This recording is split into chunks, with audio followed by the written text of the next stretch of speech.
The knock sensor is basically a microphone connected to the engine block. The knock sensor is also tuned to the very specific frequency of an engine pinging.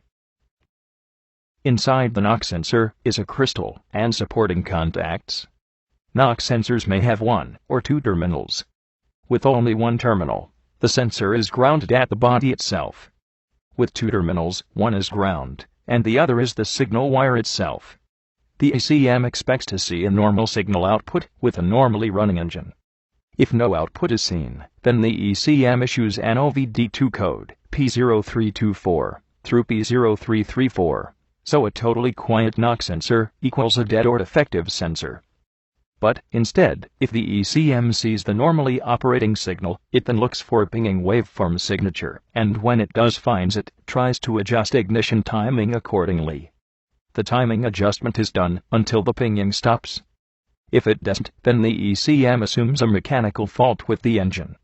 On some older systems, a faulty knock sensor may set erroneous OBD2 codes for engine mechanical problems, when in fact it is the knock sensor. Finally, whenever faced with a knock sensor OBD2 code, make sure the sensor wire is not broken.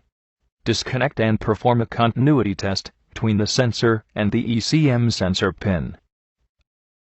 A sensor range or performance code means that the ECM has not detected the normally running engine signal.